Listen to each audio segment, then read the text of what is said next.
Coach David Buchanan, Coach Chuck Smith, two legendary high school football coaches.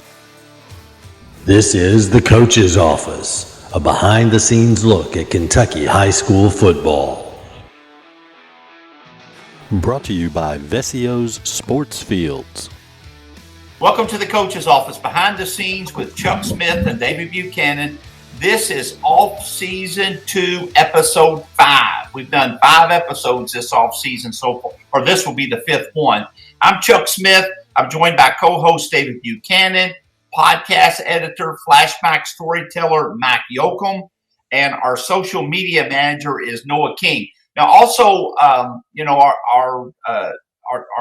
podcast has been on YouTube. It's on YouTube, and the way you access the YouTube account is to go at TCOP, T.C.O.P. And if you do it, put it in there like that, it'll come up. And we have several other shows on there as well. But get on there, hit subscribe. It's free, and we could use the support in that way. Now we have another great off-season guest tonight for you. He's a former football coach that has gotten into administration. Chris Mason, currently the assistant superintendent of Marshall County Schools. With Chris, we can go, or we can give you the administrative perspective, on getting your football program up to par. So that's kind of the focus for tonight's show with Chris. Tough topic. When is a coach too old to coach anymore? Well, you're only as old as you feel, David. You're only old as you feel. But hey, that's not a real. I don't know if that's real encouraging right now, but we'll continue. Keep going. Okay, and then the listener question. We got like 3 of them for you. One is from Dan Pardue. What is the solution to the lack of officials? Well, I have a lot of good input to this question. I really do, because what I did is I just went to the guys that are in the trenches, and I just flat out asked them. And so I've got a lot of good information about, the lack of official question. Another listener question, Pat Chitwood, who should the why should the offense go under center more? That's his question. And then the BG Charger from Bluegrass Preps, his question is, should youth and middle school football players be required to wear caps, those padded caps, I guess is what we're talking about. Now, the guest, let's get to the guest, David, Chris Mason. Chris and I go way back. We go back probably around 1994 is when we hired Chris out of Campbellsville College as a teacher and a coach at Boyle County High School. So I remember it like it was yesterday. Young, fresh out of college, young coach, full of energy. Chris was just a natural at it. He really was, David. He was eager to learn. He was wanting a responsibility. I started as I wanted to fill Chris out, so I started off as the head offensive line coach, and then Chris was my assistant offensive line coach. And it didn't take long at all before we flipped that. Chris wanted it. He wanted to be in charge of it. Like I said, he was eager. He was anxious, and I saw that right away. So I just let him have it, and I helped him out, and then it freed me up to do some other things too during that time that he was coaching. Boyle is the only school that Chris has coached at, and it was from 1994, I believe, until 2014. He coached in 8 state championships, winning 7 of them. His titles as a coach, he was the offensive line assistant, then became the offensive line head coach. He was the special team coordinator. Later, he was the offensive coordinator. When Larry came in and took over after I left, Chris became the offensive coordinator. He left Boyle to become an assistant principal at Bullitt East High School. And a few years later, he became the principal of Bullitt East High School. And while principal, he got the opportunity to overhaul, at a mediocre football program. And that's what it was at that time as Chris took over the program. And what I mean by he got to hire coaches and set up the program the way he felt it would have the most success. And in 2022, I believe it was 1 year after Chris left Bullitt East, to be an assistant superintendent, they won the 2022 6A state championship. They beat Mayo in a great state championship game. They beat them 28-27. And for those who don't know Kentucky football, that is quite an accomplishment for anybody not named Trinity, St. X, and Mayo to win the 6A state championship. It's quite an accomplishment, and Bullitt East was able to pull it off. Chris wasn't there at the time, but he had a lot to do with setting up the situation. David, you want to bring Chris on? I do. And before we do that, I also want to say thank you to Doug Vescio. Vescio Sports Fields is our sponsor for this episode. And I've known Doug for a long time, and you can see his work all over the state of Kentucky. Exceptional. I liked your introduction with Chris, and I sure don't think it's a coincidence that he was a huge building block at Boyle County and then Bullitt East won a state championship. But I want to share it, which I could share a bunch of them. I got to know Chris when you hired him. But I think the story that means the most to me, the Monday morning, 2002, after we lost in the quarterfinals to Russell, and I'm just dying a slow death in the classroom teaching history. And I get an email. Can you send me an open response from Chris Mason? I'm like, what is he? So anyway, I don't really answer him. I just send him an open response. And then he sends me another email. That was good. Can you send me another one? And I'm just, okay, Chris, whatever. So I sent him another one. 5 minutes later, my phone rings in my classroom. Are you okay? And I'm like, no, I'm not okay. Hey, Chris, that's a one I'll never get over, 11-8. But anyway, that always stuck out because, you all were in the middle of winning it's going to be your fourth state championship in a row. That's 2002. And all that you had going on, you were going to check on me and make sure that I was okay. So, Chris, it's an honor, and really appreciate you being on tonight. And thank you for your friendship all these years. It's very much appreciated. Well, thanks a lot, guys. Thank you all so much for having me on the number 6 rated podcast.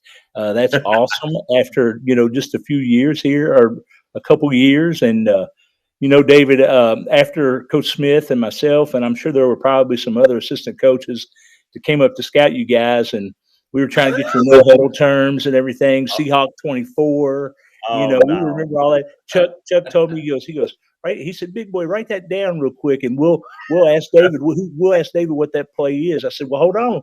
We'll watch you run it right here, and we'll." So I remember calling you and saying, "Is Seahawk 24 always power? Inside power on the goal?" You're like, "Suck, dude! I hate you, man. What are you doing?" That's how we had to change those cards every week. But hey, the worst thing though, and I still I was talking to him about this the other day. Do you remember we had like 4th and goal on the 3? And I told my quarterback, Terrence Commodore, I said, I don't want to give him the ball, but I said, we were beating them like 50-something to, I don't know what it was. I said, just run around, and when you hear the clock, just slide. The sucker runs around and then flies across the goal line when the horn goes off. Touchdown. God. And you guys were calling me all the next week, calling me Steve Spurrier. Yeah, you remember that? Y'all were wearing me out, but I still get after T on that. We still keep in touch, and I talk to T a lot. I'm very proud of him. He's had a great career in coaching and doing good. But hey, we can be telling stories all night, so I better shut up. I better let Chuck get going here. Hey, Chris, I got the first question for you.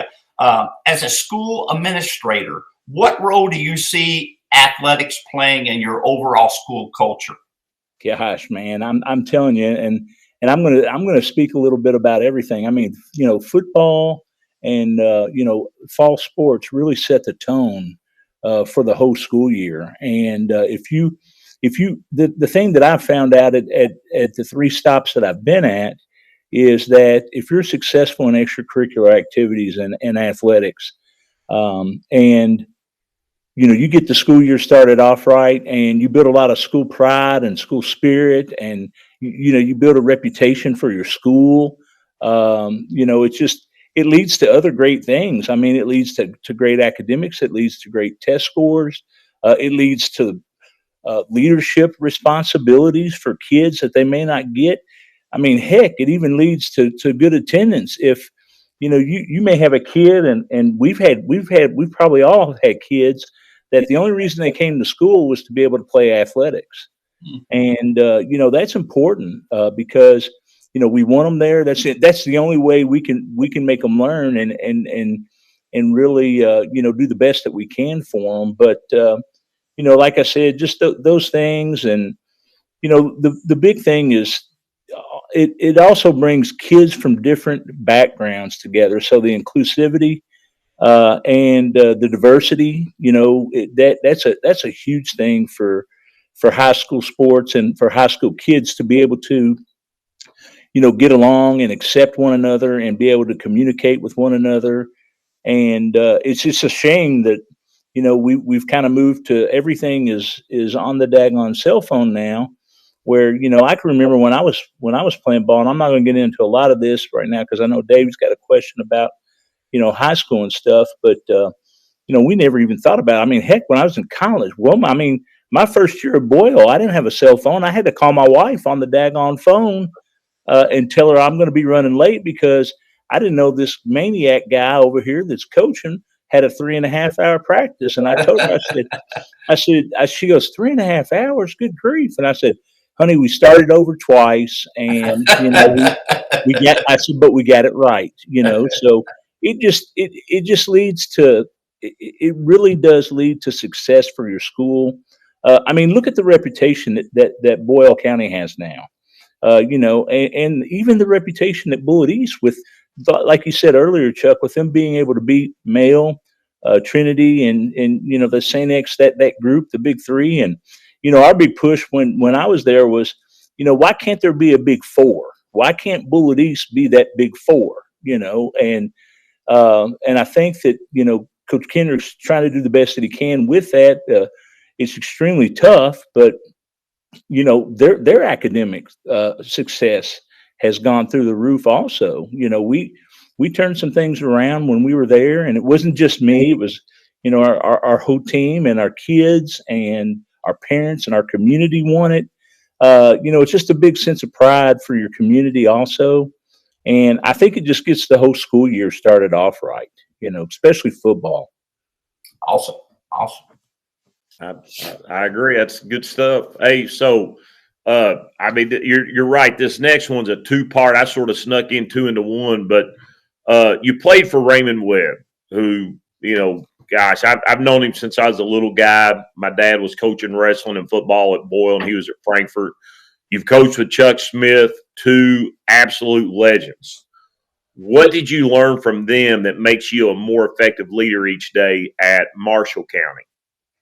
Well, when I was thinking about this question, it's really kind of scary how much I learned the same thing from both of them. I mean, even though they were from 2 different time periods, Coach Webb, bless his heart, I know that Mac was saying he saw him at Walmart a couple of weeks ago, and I know Coach is getting up there in years, but that toughness. One thing that Coach Webb always taught us was to be tough and to never ever quit.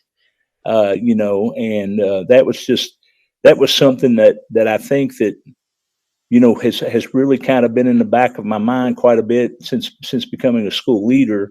Is there are going to be times when you have to have tough conversations with folks, and it doesn't mean that you have to be this tough guy, but you got to be able to work through some of the issues together.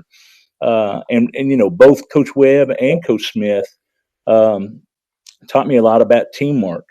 taught me a whole lot about teamwork. And, I'll share this personally. When I was at Frankfort, David, my parents got divorced when I was a sophomore in high school. And, I could have gone down two different paths, and probably one of them, I wouldn't be here today. I'd be in jail or prison. I'd probably be down in this area of the state, but I'd be over at Eddyville, instead of Marshall County schools. But Coach Webb, he didn't let that happen. He told me, he said, not only are you gonna play football and play at a high level again, but you're going to go to college. And I was like, Coach, there's no way, absolutely no way I'm going to go to college, because my parents are divorced. My mom can't afford it. I just need to get a job. And Coach Webb said, no, you're going to go work, or you're going to go to play college. And I was like, okay. And then sure enough, the next thing you know, he worked his butt off to get me in. And, I ended up at Campbellsville with Coach Finley, who was another great coach. Coach Finley taught me a lot about responsibility. It was funny. I'll just tell this real quick. Everything was always, the time was always 6:01, 6:31, 7:21, whenever he had a meeting, because he wanted us to realize that we needed to be there and be responsible and to keep up with those times. And I think another reason he did that is so nobody could say, I forgot what time it was. Well, no, you didn't. It was 6:31. Nobody forgets 6:31. But and then obviously coaching with Chuck. I mean, Chuck is Chuck's like a father to me. He taught me a lot of different things. That toughness. We were going to stop the run regardless. And it's funny because times have kind of changed a little bit defensively. You've got all these great offenses, that are scoring points. And I can remember Chuck saying when I was, right out of college and coaching, can you guys, can the offensive line block for us to get, 21 points or 28 points? If we can get 28 points, we're going to win this week, because we're going to hold them to 14, or, we're going to hold them to 7, or, whatever. And that's hard to do, especially with the creativity of, these offensive coordinators and all that stuff. And, Chuck taught me that, and a lot of other lessons that Chuck taught along the way, about communicating, always being a great communicator. That's a big thing for assistant coaches that I want to say. You've got to communicate with your head coaches. And probably the biggest lesson that I learned from Chuck was loyalty. Chuck talked about loyalty all the time. He instilled in me that virtue to, I'm extremely loyal to those that are loyal to what we're working for. And Chuck, that came from Chuck Smith. I mean, that's what came from Chuck. And then obviously I worked with some other great coaches. When I was at Campbellsville, I did my student teaching at Campbellsville Independent. Perry Thomas, cut from the same cloth. Perry taught the same thing. Chris Pardue, who became the head coach when Chuck moved on to Kentucky. Chris taught me several big lessons, as well. And then, of course, Larry French, who I worked with before Chuck came back, and then got to work with Chuck when he came back from UK. I think I learned a lesson from all of those coaches. And then, even in the Kentucky All-Star games that I coached with, I coached with you, David. I coached with Perry. I coached with Joey Downs. I've coached with Craig Clayton. I've coached with, all those guys that helped us coach. Just being around that greatness and listening to them, because they're all great leaders. They lead, they lead young men. And I think that's really helped a bunch, throughout my career. That's good. And you sort of touched on this, and Coach Archer talked about it as well, but coaching is leading. Coaching is teaching. Coaching and teaching are leading, but it's a lot of the same dynamics. And communication, of course, fits into that piece. But I think you did a good job with that question, because it's really hard to quantify the impact of those two, coaching legends. But boy, they sure have they sure have played a role in a lot of success on your part. And that's pretty cool. It really is. So yeah, and I want to touch on one thing Chris said about the communication part. It's really important for assistant coaches, to communicate. We went through a period when Chris was on the staff where we won like 47 straight games. 3 or 4 years without losing a game. One of the games that we played, we won 33-32. Is against Southwest Pulaski, Southwestern Pulaski. And during that game, in the middle of the game, we're backed up in our own territory. And Chris at that time was the special team coordinator for our team. And I look up, I'm getting ready for defense because we're getting ready to punt the ball. So I walk down at the other end to get ready for defense. And I look back down, all of a sudden, we're running a fake punt. and it didn't work. David, here's the thing: we practiced all week in automatic check, and we also did this with Chuck's son Brandon against Fort Thomas Highlands. That kind of made us look a little crazy because we had a big lead on them, and Brandon threw the fade to the outside guy on on the spread punt. Well, we had a check that was an automatic check that we practiced. And we snapped the ball the up back, and he just threw a little tight end dump to Bobby Leffew. I mean, Bobby, nobody wanted to tackle Bobby back then. Bobby was huge. And I'm telling you, David, it was 4th and 19, and he called it. He looked over at me, and I was shaking my head. Yes, run it. Let's run it. Let's run it. He called it, and the poor guy threw it about 8 yards, and Bobby was wide low. I mean, it was going to score. It was going to score. And Chuck came down. He told me, he said, "What are we doing?" And I said, "We're running the check that we practiced this week." And Chuck said, "Don't you ever do that again?" He said, "I'll fire your butt on the spot." And I will tell you this: he made me feel about this big. I know you guys have probably seen Waterboy with Adam Sandler, where the coach kind of fades in the background. That was me. But at halftime of that game, Chuck came over to me, and I was like, "Oh, I don't know what I could do now to get out of this funk." And Chuck goes, "Hey, it was wide open." He goes, "You keep doing what you're doing." He goes, "Just tell me before you do it. That's all I ask." That's awesome. Hey, speaking of communication, back when y'all were together at Boyle, one of the most fun things I would do, I would call Chuck on Sunday. I would get the crisis for the week. You could be playing the worst team in the Kentucky, but there would be a crisis of the week that Chuck was all torn to pieces over. I think he really talked himself into it. But that wasn't the fun part. The fun part was I could call you on Wednesday.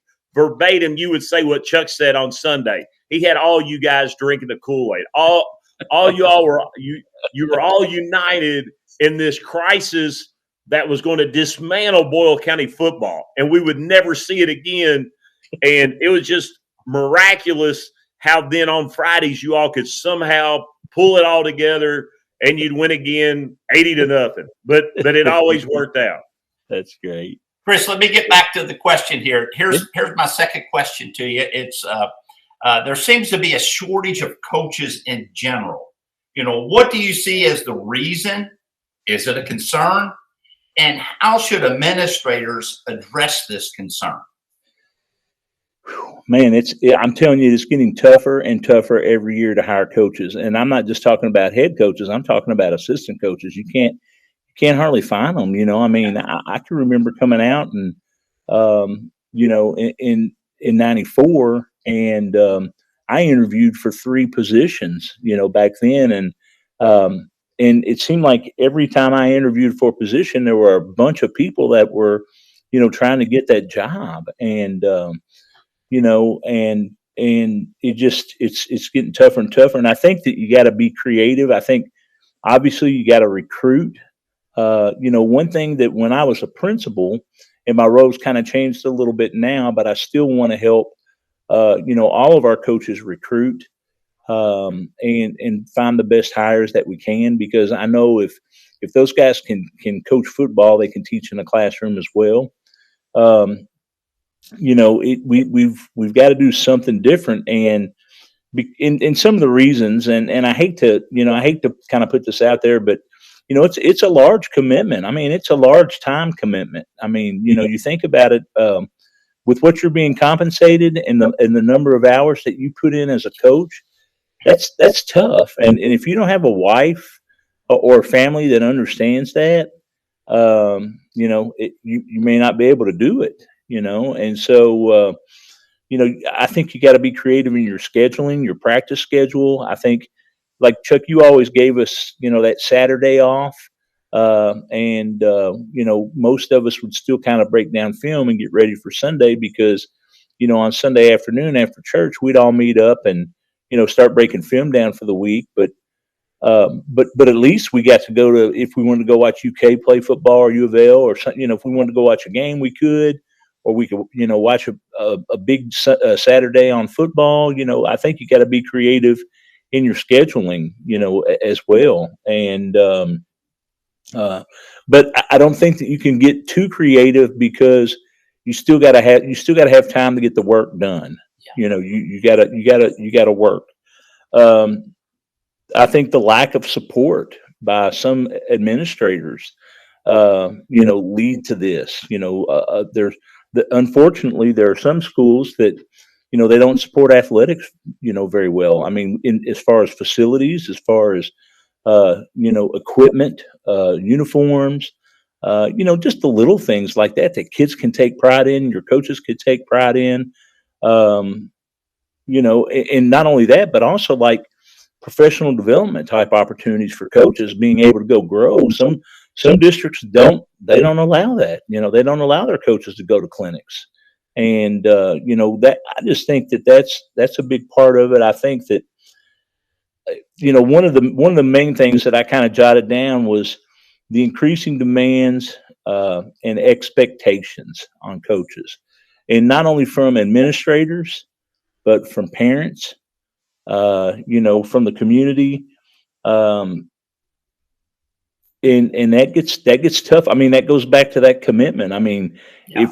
If you're going to be fundamentally sound, it's not going to happen overnight. You're going to have to rep it to death, and you're going to have to do it right to death, not just do it and say that you did it, but you got to do it the right way, to get it done. So, and I jotted a few other things down, but that's really kind of it. I like everything that you said. I think at the end of the day, though, they're going to have to do something with the pay. They're going to have to start paying these guys a little bit more money. I've seen something in Florida where even the state legislatures were trying to pass some sort of a bill to get coaches in all sports, not just football, but all sports, a little bit more money. I mean, I just think they're going to have to do something to pay these guys more, or they're just going to find other things to do with their time than spend it working with kids. It's just not enough money. Yeah, I actually had compensation down, but and also with compensation, I had something that our current superintendent, and then even when I was at Bullitt County, when I was working with Dr. Jesse Bacon, one of the things that we talked about was not necessarily giving coaches a raise across the board, but incentivizing, them making the postseason. So there's potential for them to get raises. If they completed in round one, every coach got a $200 raise. If they completed round two, every coach got it was total $400. So they could potentially get up to, I think it was about $1,200 extra added on to their salary if they won a state championship, which to me, as an assistant coach, I quit worrying about the time commitment then, because I'm like, I'm gonna go get that money. I'm gonna go get that money. Yeah. Chris, I wish something too, because the reality is the time demands are through the roof. If a coach got an extra planning period for an athletic planning period in addition to their instructional planning period, it's just, and we've talked about this before, it's not just the demands on the coaches, the demands on the teachers are growing. And I mean, I tell you what, when we all got started, and we'd walk in, we'd teach, bell rang, we left, and it's not like that anymore. Mm-hmm. Gosh, I thought you did a good job, answering that question, which sort of leads into our next one here. Chris, if a school administrator asks you, what have I got to do so my school has the best football program possible, what would you tell them? Well, they got to hire quality coaches, obviously, and which is a part of, that's part of the process, and that's a tough part of the process. I think they've got to invest in facilities and equipment. It's unbelievable how many schools in the state of Kentucky now have turf, and these new nice facilities. And I know that several of those schools have used ESSER money for that, which is great. I think it's awesome.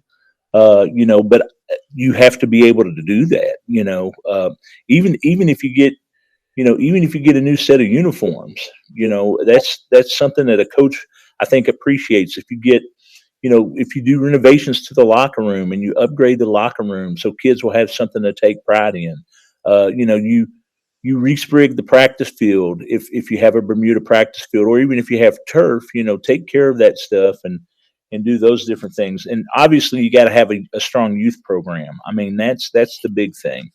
If you don't have a youth program, you might as well forget it. You've got to have a youth program. And that's something that we were really blessed with at both places before, at Boyle. And then, even when I was at Bullitt East, they didn't have middle school football. They had only had middle school football for 1 year because they ran it through their rec department.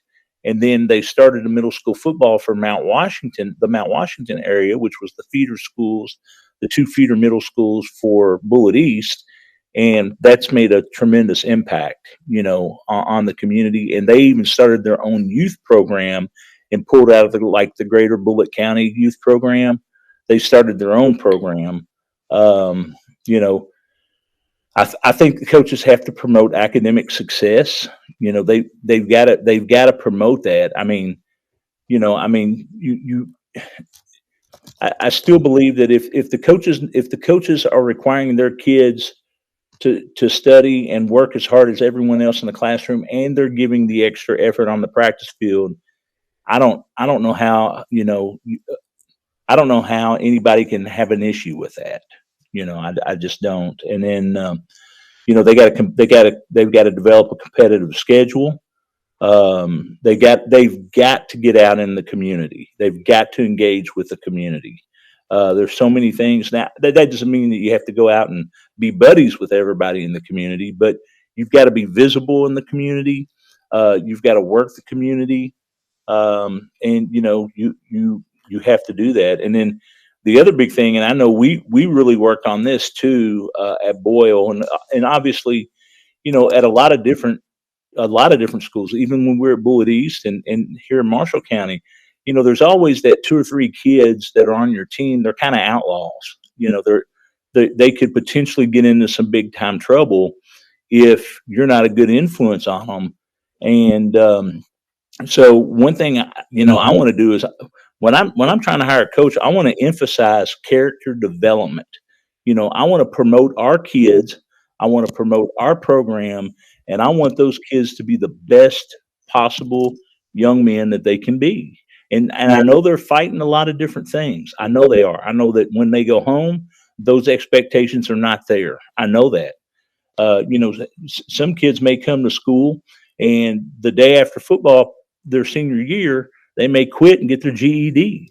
But at least we got them through that, and they've developed a little bit of character, from that. And then I think good coaches have to evaluate themselves. I know we always did. And then you got to adapt to what's going on, anything that's new that's going on, and whatever you can do to make your program successful. So that's kind of what, I probably answer like that. Chris, well, you kind of overlapped a little bit with my last question here too. Is the question I wanted to ask? Is you being an administrator? What advice would you give head coaches, on how to deal with their school's administration? What What do you say? What advice would you give them? So I think the biggest thing, there's like, I jotted down like 5 or 6 different things. And one of the things that I put down was obviously the communication, that has to be openly and effectively. If there's an issue, you need to talk to your administrator about it. How can they help you fix it if they don't know about it? They can't help you fix it. So if they can't help you fix it and you go out in the community and you're dogging them, that's not going to be productive for anyone.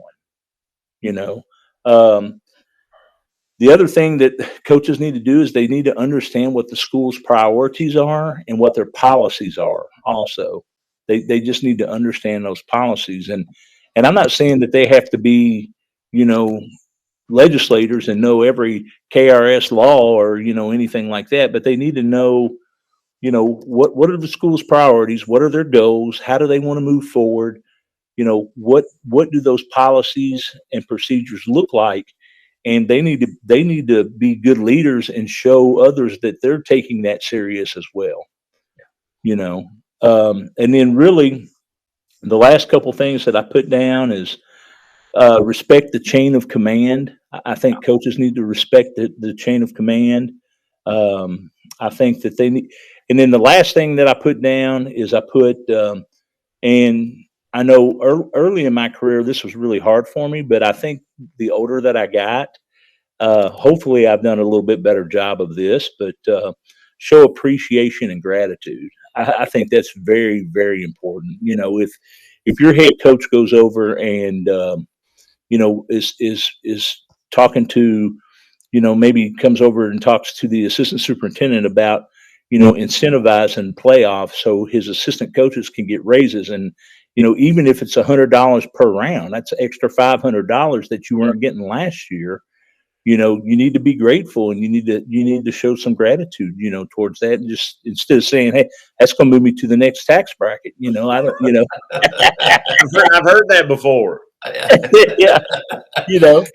Hey, Chris, there was some really good stuff there. I think that, when I've dealt with administrators, I've always tried to be real loyal to them, especially in public with other people, even if I didn't agree with it.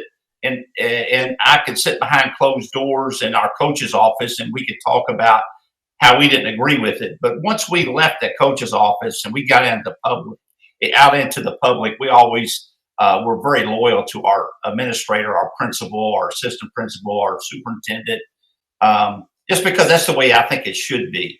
And if another thing you mentioned too that I thought was important is if there is something that happens in your program that you think might be controversial, you need to go to the principal and let him go to the superintendent and let them know right away before it gets blown up out into the public.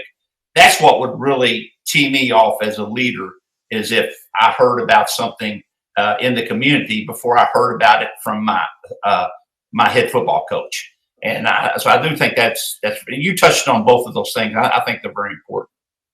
Yeah, I mean, if that's why I was talking about following the chain of command as a coach, but sometimes parents don't always do that. They just go straight, they pick the phone up and they want to talk to the superintendent.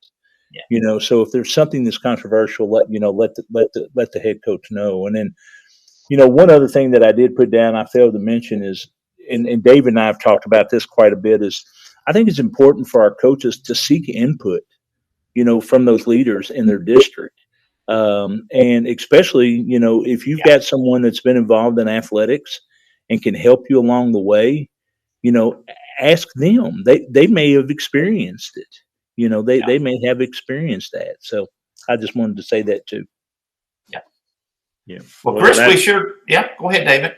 I just go say, for me, that was Homer Goins. I was in there once or twice a week, and it was a great resource. And Homer was an exceptional leader because he'd tell me what he thought, but then he always.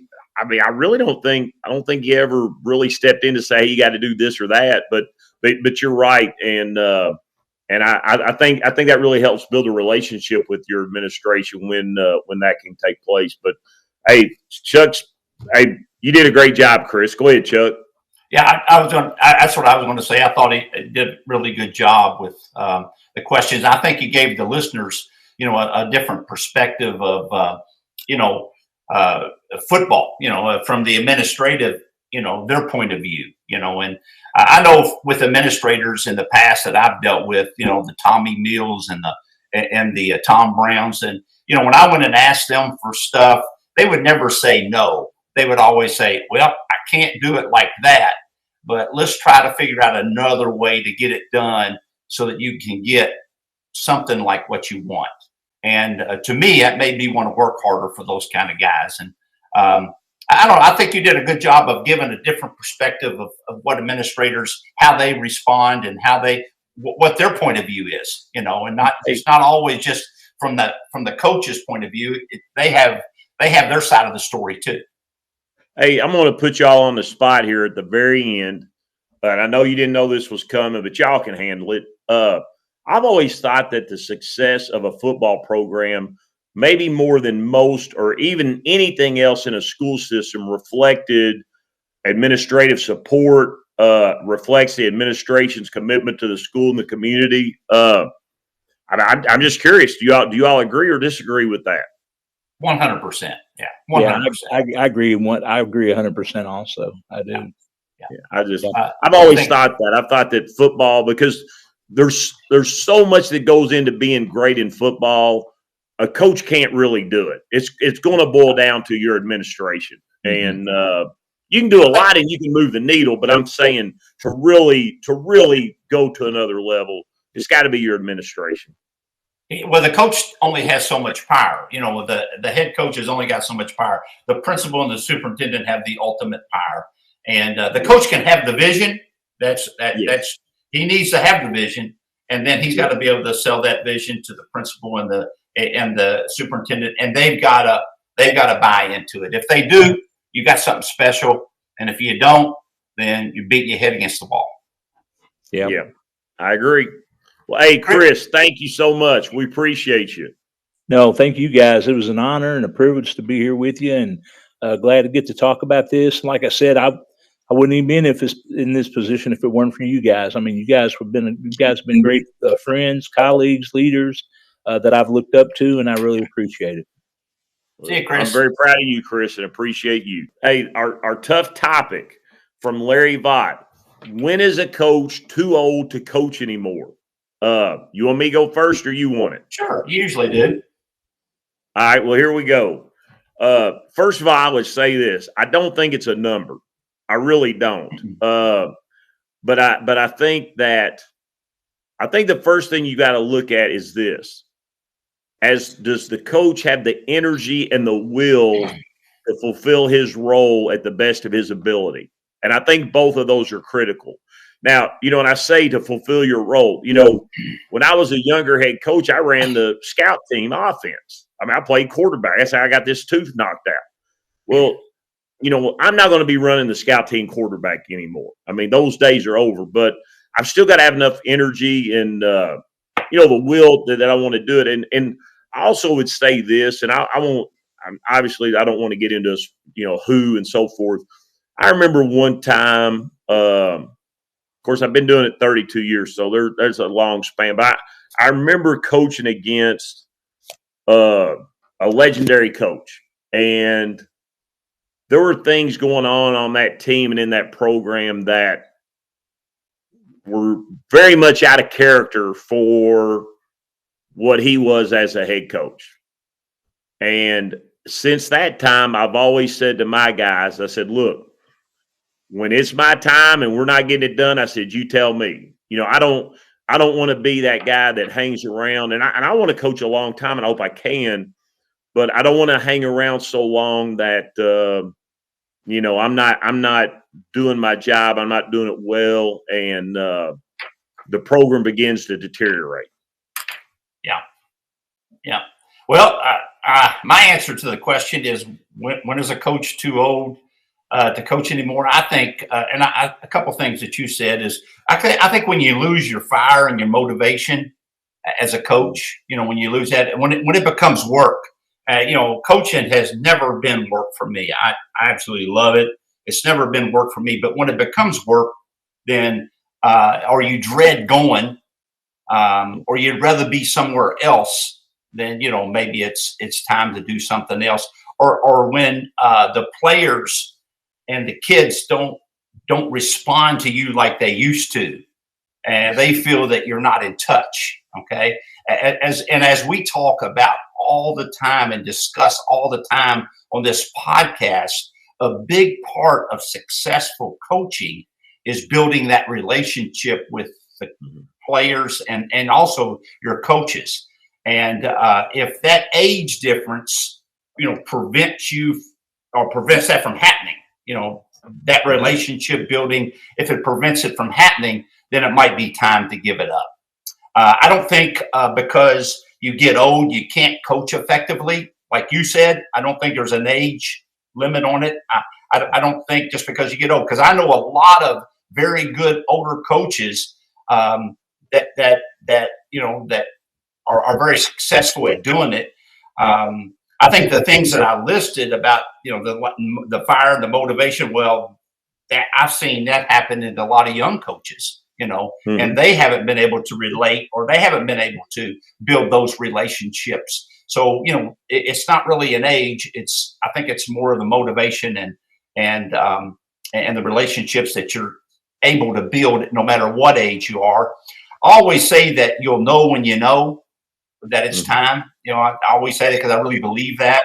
And another way you can even look at it too, and I think this is important, is some coaches, as they get older, they might see their timeline shrinking, and they need to prioritize how they want to feel, the remaining years. And they might not feel they have enough time for everything, and so that they want to do. So they have to pick and choose what's important. And then at that time, or for them at that time, it doesn't mean that you don't still love the game of football or that you're no longer effective at coaching it. You just have different priorities at that stage of your life. Well, hey, you did great answering that, and there's a lot of wisdom there. And I thought that was a pretty good insight. And I think, we're all sort of been captivated in the last few months with, Nick Saban, Bill Belichick, and John Calipari, of course, going to Arkansas. So, I think that's a sort of a timely point of conversation right now. So now we handle this a little bit different. We've got 3 listener questions. So we wanted to try to get a few more people involved, and, we're glad that we had some folks interested. So a question from Dan Pardue: what is the solution to the lack of officials in Kentucky? And, fortunately, my good friend Jimmy Powell, who's a football official, he says in football it's not as bad, but it does go back a little bit to some of the things that you said and Chris brought up about, the coaching deal, which is, compensation and pay is going to have to improve for officials. And, and Jimmy said this, he thinks that, because there's less abusive behavior toward officials and the fans in the game of football. He thought that was, something that made at least the football part of it better. So, I think it's going to come down to pay. And he did say this. He said, the older guys, the money's not as important. The younger ones, they have to get paid, for them to pay their bills. And said, if we don't fix the pay, we're not going to have any officials in 10 years. So I appreciate Jimmy sharing that with me. Well, David, I actually did the same thing. I went to the guys that are in the trenches, and Keith Morgan, who is the Central Kentucky assigning secretary for football. Keith he's a great guy, does a great job with handling and managing the officials in Central Kentucky. That's who I worked with when I was at Boyle. So I just went to him and asked him what his opinion to this question was. And he said a lot of the same things that you had just mentioned. He said his numbers have stayed up there in Central Kentucky, but they're all getting closer to aging out. And he said that's becoming, a concern because the younger generation hasn't shown a big interest in taking over. So he said he's a little bit worried, a little bit concerned. He said some of the negatives that have kept, guys or gals from being officials. He said number one is the fan behavior, coaches' behavior, number two, and player behavior, number three. He said those were the three things that are keeping those younger officials from wanting to get into it. He said they have the feeling that the reward is not enough to take that constant abusive behavior from the fans and from coaches and from players. I know that from my standpoint, I would never let one of my rule was players did not talk to officials. Players don't talk to officials. They don't do it. If they do, they're coming out of the game. That was my rule. And then number two is the coaches didn't talk to the officials. I was the only one that was allowed to talk to the officials. Now, as we got older and got more comfortable with our staff, then those guys down at the other end of the coach's box were doing a little more talking to the official than I wanted them to. But for the most part, they understood that they weren't allowed to talk to the officials. Only I was. So those two, the coach's behavior and the player behavior, I think the coach can control that. The fan behavior, I think it's going to have to be an administrative thing. And he said, Keith said that his solution was abuse from the fans was the number one reason. So he thinks that the fix could be schools should look at policing unruly fans with a swift and harsh punishment, zero tolerance. And I know some schools that do that. I think that's a great idea from Keith. I think that, there should be zero tolerance. If a fan is going to act up we're not talking about just football. We're talking about all the sports. If a fan is going to act up, they need to be removed and they need to be suspended from attending those games. And I know some schools do that, and I think that is a great idea. He also said that he thinks they should start a mentorship, for new officials with some of the older officials. Let the new ones, show them the ropes. He also said that coaches should encourage former players to get involved with officiating and get back to the game. And then he said increase their pay, always helps.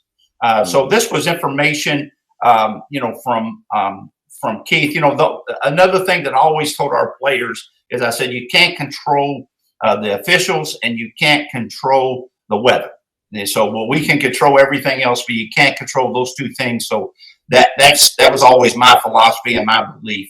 Now, I do have another guy that I reached out to, David, and that was Robbie Vaught. Robbie played for me. I remember him. He was a very good player. He was on that 2000 team. He was a very good player. Really good. And he's gotten into officiating. And he's been a member of the Northern Kentucky's Officials Association since 2010. And, he also does college officiating. He works in the Sun Belt. I've seen him on TV a couple of times this year. Actually, very proud of him. He's done a really good job. But anyway, he gave me some feedback too. He said the numbers in the Northern Kentucky, Officials Association, he said has decreased since 2010. He said it was well over 100 when he first started. He said now it's just barely 70. He said definitely a shortage, and he said not just football but all of the sports. Definitely a shortage in general. He currently does, he said he thinks the reasons, again, some of these reasons are going to repeat. There's a general sense that sportsmanship has gotten worse with, number one, parents and fans and their behavior. And then he said the pay is just not keeping up with the demand.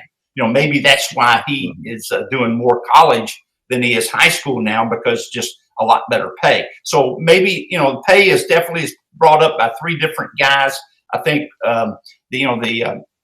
we need to consider, giving these guys a pay raise, bump it out of the gate money, gate receipts, whatever, however you pay them, get them more money. Now, another thing, the last thing that Rob said was he said the younger generation just seems less inclined to deal with the fans and the parents and the coaches' behavior.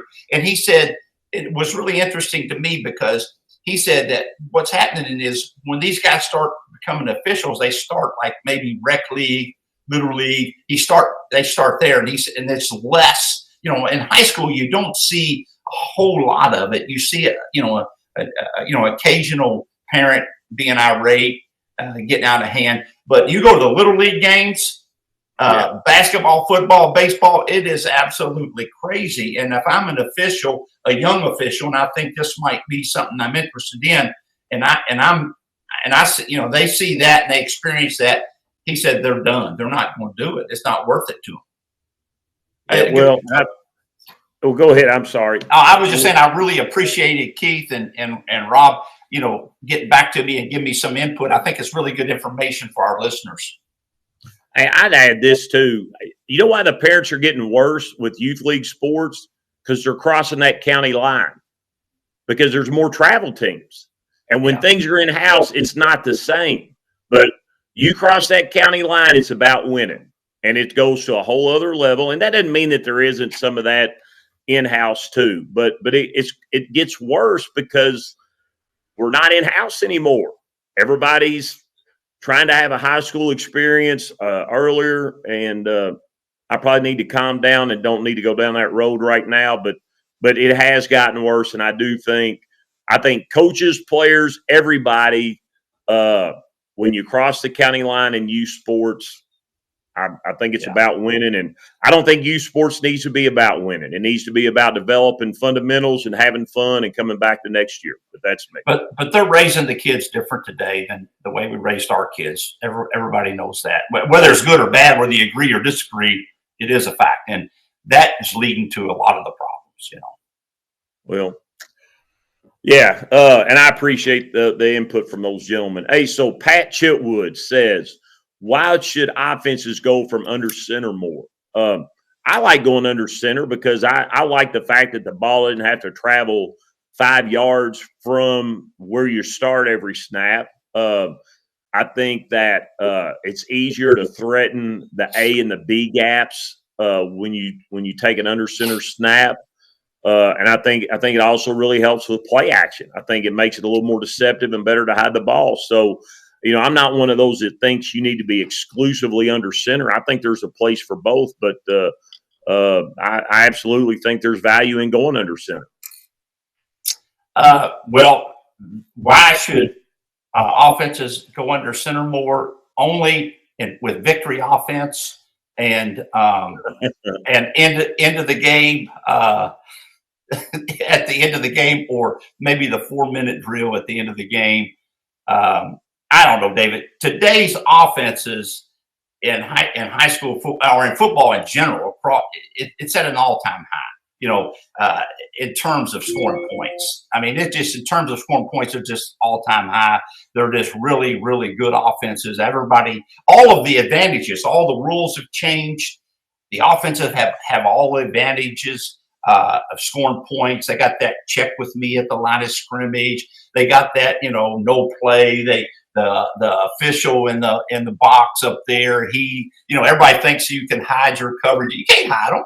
I mean, all you got to do is get up there and fake those snaps, and everybody moves to the defense of position that they're going to be in. The guy in the box sees it. He tells the guy on the sideline, "Hey, they're in a cover 3 or they're in a cover 4." Well, you got all kinds of cover 3 beater off plays. You got all kinds of cover 4 beater plays. He just going to pick one of them because he already knows what defense you're in, and he's going to call that play, which gives them a great opportunity to have success because they know what the defense is. So it's an all-time high. And another thing that's a big deal is this. The running quarterback. It's easier to run the quarterback out of the gun than it is under the center. And running quarterbacks are the trend. That's where offenses have gone. That's modern day football. So they're going to all run it. They're going to run it out of the gun.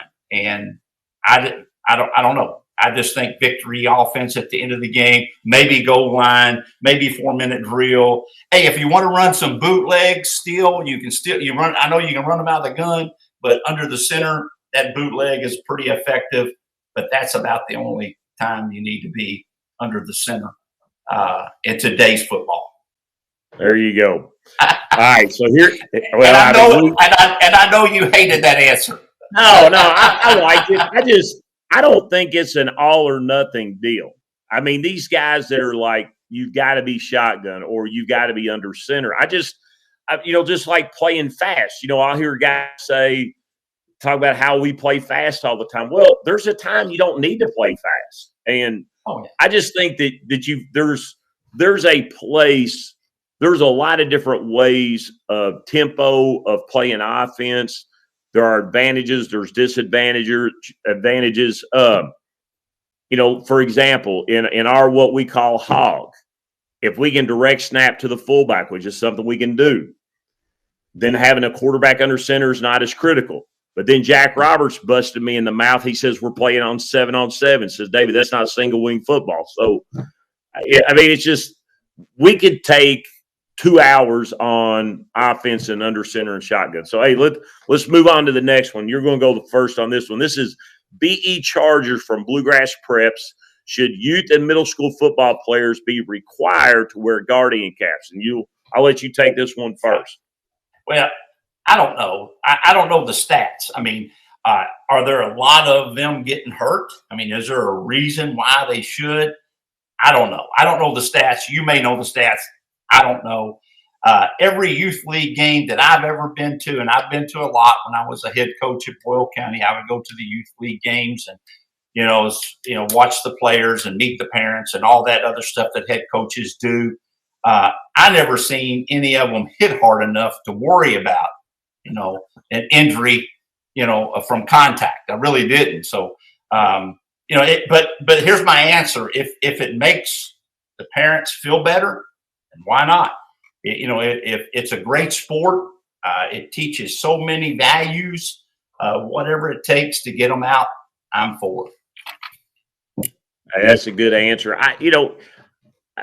If somebody could explain this, there's a couple things here on the guardian caps. And I know the NFL has just said they can wear them in games now, but they've said they can wear them, not mandating it. If the guardian caps make us safer, shouldn't they be requiring that we wear them in a game? Yeah, I would think so. And then I don't know if you remember this, but 100 years ago when they would teach us about helmets and safety, they taught us that they weren't even really crazy about decals because they didn't like anything that would catch. They wanted the plastic 100%. to hit. They wanted plastic to hit plastic because they felt like they did not want that to get hung, and then that's going to twist your neck and pull. 100%. And so I think, hey, you can bust me for sitting on the fence on this one. I don't really know what to think about guardian caps because right now I really don't know that other than it's extra padding. I don't know that I'm really sold that it's something that is making them safer. So I just so should they be required? I don't think I would definitely not say be required. And I think one of two things is going to come down the road. Guardian caps are going to be gone or we're going to be wearing them on Friday nights, one or the other. But what's going on now, I don't think is going to continue because they're either safer or they're not. And whenever we figure that out, that's what we're going to wear on Friday nights, I would think. I agree with you on the helmet and the stick part of it because if it's a slick helmet, it's going to. I mean, if you're saying, all right, nobody is going to hit with their head, in a game, well, that's fine. That might be the idea, but there's no way that's going to happen throughout an entire game. Somebody is going to hit helmet to shoulder pad, helmet to whatever. The helmet's going to hit something, and if it sticks because of that guardian cap, then it's going to tweak the neck more, in my opinion. If you have just the helmet, the slick helmet, I think it would ricochet off, slide off. I think it would be safer. But what do I know? Because, I don't know because they coming up with these Guardian helmets? Either somebody making a whole lot of money on them, or they might work.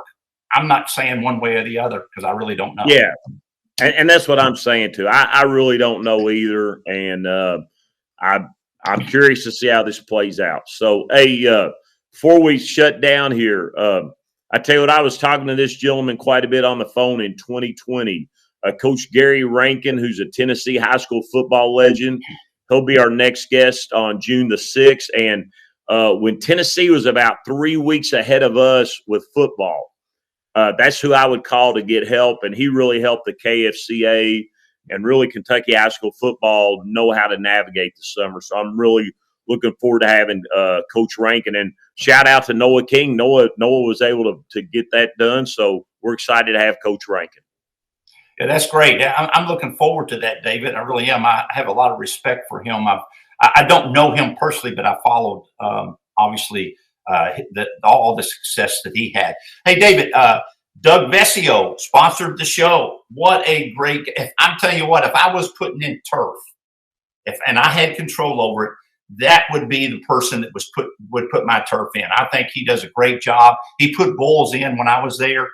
He's just fantastic at what he does. He's good at his job, but he's also a great guy, a great person to work with and to deal with. And I think a whole lot of Doug and I were teammates together at the University of Kentucky, so I think a whole lot of him, and appreciate him, sponsoring the show for us tonight.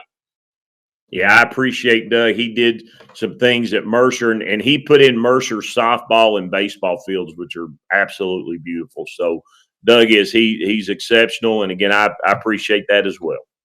Appreciate all the listeners tonight. Thank you very much. I think that we had a lot of good information come from our show. Hey, with Chris Mason as our guest. Hey, if you need to hang around and listen to Mac Yoakum's flashback. He's great at it. It's really good. But it'll be on as soon as the show goes off. Appreciate you guys. See you next time.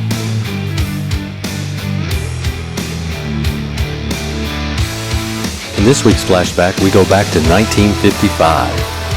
Lee was a three-sport star at Paducah Tilghman. He was a top sprinter for the Blue Tornadoes championship track team. He was a star guard for Tillman's highly rated basketball team. And he was an honorable mention All-State quarterback. Lee signed with UK and Coach Blanton Collier to play quarterback. He competed against the likes of Jerry Eisman and Jerry Woolham for the quarterback spot. By the time Lee was a senior, he was fourth on the QB depth chart, but his football IQ was too great to not have him on the field, so he played defensive back as well. As a DB, he ranked among the conference leaders in interceptions, all the while still getting in some games at quarterback. After graduating in 1960, Lee became a graduate assistant for Coach Collier. Besides Coach Collier, Lee got to learn from coaching icons Ermal Allen, John North, Ed Rutledge, Bill Arnsparger, and more. Coach Collier stepped down after the 1961 season, and Lee stayed for one more year under Charlie Bradshaw before Uncle Sam came calling. He was there to witness UK's infamous then 30 season. After the military, he came back for the 1965 season at Kentucky. He spent a year at Pitt and then went to Cincinnati with Homer Rice, where he eventually became the offensive coordinator. He became the offensive coordinator at Navy in 1969, and then in 1970, Lee moved to the NFL as running backs coach with the St. Louis Cardinals. Lee then moved over to the Detroit Lions as an assistant.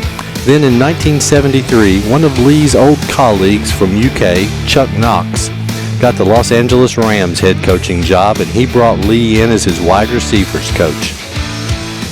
Lee was part of the league's most high-powered offense.